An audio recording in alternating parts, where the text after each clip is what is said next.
Resort checkout करने के बाद अब मैं निकल चुकी हूँ पौंडीचेरी सिटी की तरफ। सच बोलूँ, ऑरोविल का सुकून पीछे छोड़ना बहुत मुश्किल था, लेकिन एक्साइटमेंट भी उतनी ही थी, क्योंकि अब देखना था पौंडीचेरी का एक बिल्कुल अलग साइड। जैसे जैसे मैं सिटी की तरफ बढ़ रही थी, रोड के दोनों तरफ कोकोनट ट्रीज, बिल्कुल क्लीन रोड्स और इतना पीसफुल लग रहा था कि ये ड्राइव खुद ही एक एक्सपीरियंस बन गई।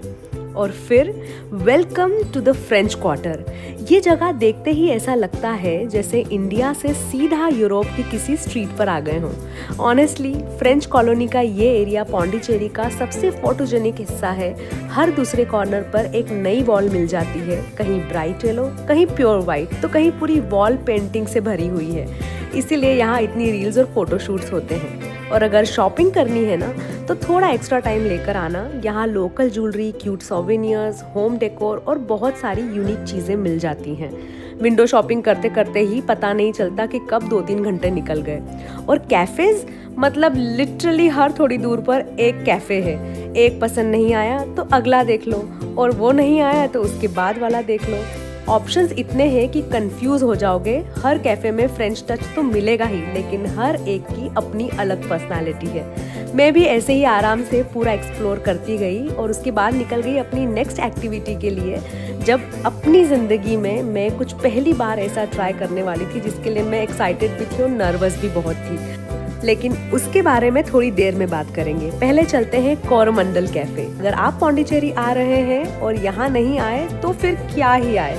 This is one of the most iconic cafes of Pondicherry और मैं इसे ऑनेस्टली 10 on 10 दूंगी। वैसे पौंडीचेरी अपनी बेकरी आइटम्स के लिए भी काफ़ी फेमस है और यहाँ की बेकरी भी कमाल थी।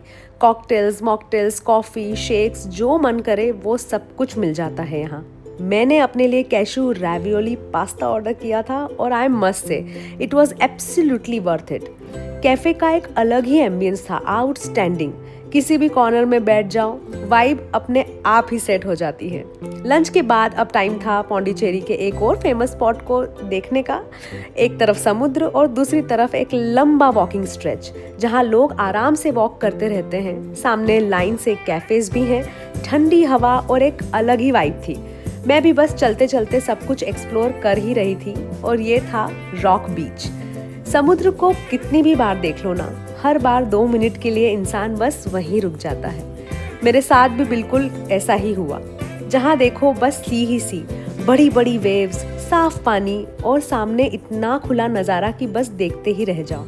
एक तरफ ब्यूटीफुल फ्रेंच स्टाइल बिल्डिंग्स और दूसरी तरफ एंडलेस सी।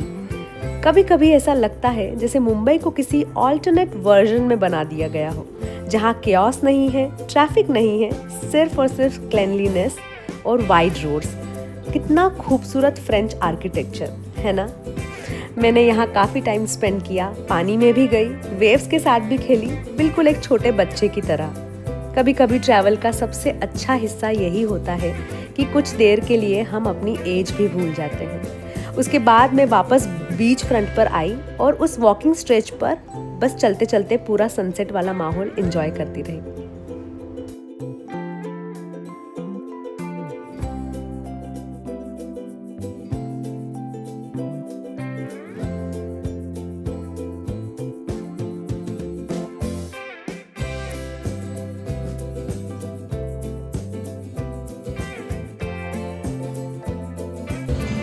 गाइस, तो आज दिन भर बहुत हेक्टिक था क्योंकि मैं एक एडवेंचर समथिंग कुछ करने वाली हूँ और उसी के लिए आज मेरी ट्रेनिंग थी, जो मेरे कमिंग ब्लॉग में आपको पता तो चलेगा ही सही। तो मैंने थोड़ी देर रेस्ट किया अपनी विला में और अभी मैं इसी पास में ही एरिया रॉक बीच के पास में एक स्पॉट ऑन करके बहुत अच्छा कैफ़े है which has all French vibe.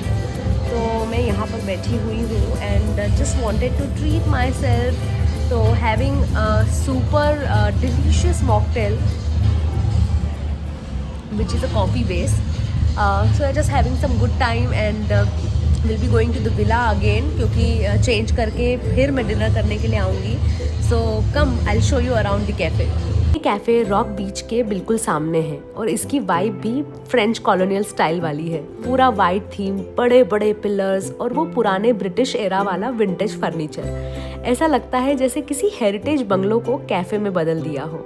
सबसे अच्छी बात ये लगी कि यहाँ बिल्कुल भी रश नहीं था. एकदम काम और स्लो पेस वाइब आ रही थी. अगर आपको भीड़ से थोड़ा ब्रेक चाहिए और आराम से बैठकर कॉफ़ी इंजॉय करनी है तो ये प्लेस डेफिनेटली एक अच्छा ऑप्शन है.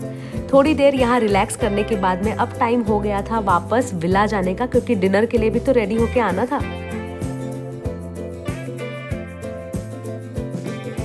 शाम को मैं फिर से बीच फ्रंट पर लौट आई डिनर के लिए. दिन भर इतना घूमने के बाद सामने समंदर, ठंडी हवा और अच्छा खाना, इससे बेहतर दिन का एंड शायद ही हो सकता था ना. लेकिन अभी इस ट्रिप का सबसे एडवेंचरस एक्सपीरियंस बाकी था. उसकी कहानी आपको मिलेगी मेरे नेक्स्ट व्लॉग में.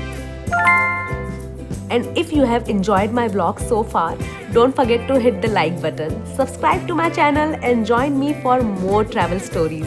See you in my next vlog. Bye bye.